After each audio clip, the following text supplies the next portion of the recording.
جتنے لوگ تھے ان سب نے شہر مدینہ کو الوداع کہا اور رات کے موقع میں مدینہ المنورہ کو، مسجد نبوی کو چھوڑ کر کے مکہ کی جانب عازم سفر ہوئے۔ 3 شعبان المعظم کو مکہ المکرمہ پہنچتے ہیں، ادھر کوفیوں کے خطوط آنے شروع ہو جاتے ہیں۔ حضرت امام حسین رضی اللہ تعالیٰ عنہ مسلم بن عقیل رضی اللہ تعالیٰ عنہ کو صورتحال معلوم کرنے کے لیے بھیج دیتے ہیں۔ 40,000 کوفی آپ کے ہاتھ پہ بیعت کر دیتے ہیں۔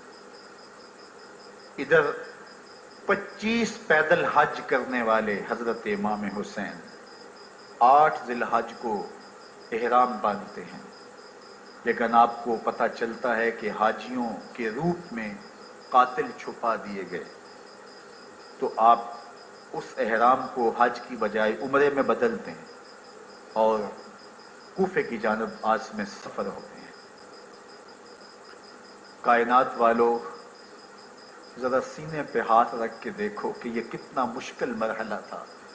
اس دین کی آبرو کو بچانے کے لیے حضرت امام حسین رضی اللہ تعالیٰ عنہ نے کتنا بڑا قدم اٹھایا۔ آپ کے بہی خواہ، دوست، احباب عبداللہ بن عمر یہ سارے روکتے ہیں۔ عبداللہ بن عباس کہتے ہیں حضرت نہ جائیے، الکوفی لا یوفی، کوفی کبھی وفا نہیں کرتے۔ آپ کے والد کو وہاں شہید کیا گیا، لیکن آپ ایک فرض کو نبھانے جا رہے ہیں۔ میرے غم گسارو، میرے مہربانوں، نہ روکو مجھ کو جانے دو، مجھے نانے کے دی کی ڈوبتی کشتی بچانے دو۔ میں جاتا ہوں کہ دنیا پر وفا کا نام رہ جائے، میں رہوں نہ رہوں پر عظمت اسلام رہے۔ میں نہیں جاتا تو نبی کے گھر کی آن جاتی ہے، میں نہیں جاتا تو نبی کے گھر کی آن جاتی ہے۔ تمہارا دین جاتا ہے، میری غیرت ایمان جاتی ہے۔ حضرت امام حسین یہاں سے چلتے ہیں، ابھی راستے میں ہی پہنچتے ہیں کہ یہ خبر آتی ہے کہ کوفے والوں نے بے وفائی کر دی۔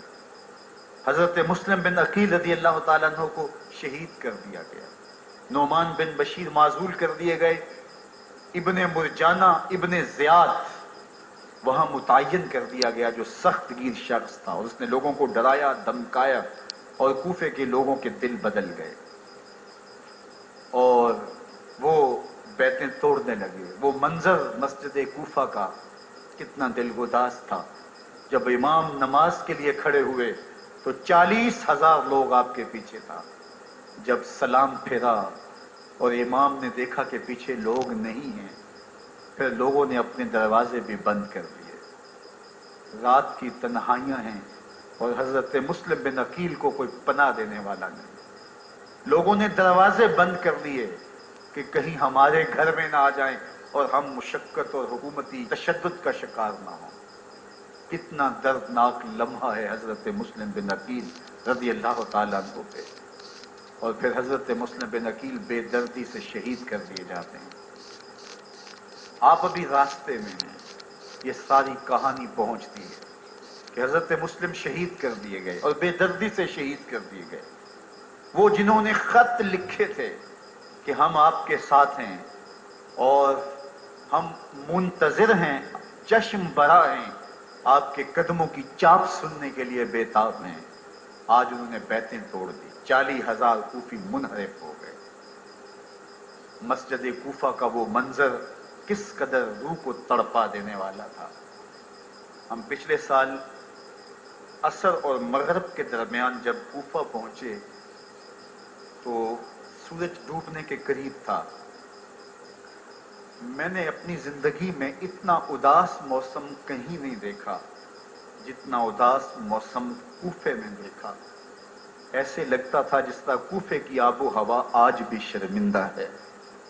جو مسلم بن عقیل اور خاندان نبوت کے ساتھ اہل کوفہ نے کیا، حضرت امام حسین رضی اللہ تعالیٰ عنہ کو ان کے بہی خواہوں نے، اعزاء نے، اقربا نے، دوستوں نے، آوان و انصار نے، ساتھیوں نے کہا کہ حضرت حالات یکسر تبدیل ہو گئے، اب ہمیں مراجعت کر جانی چاہیے، واپس پلٹ جانا چاہیے۔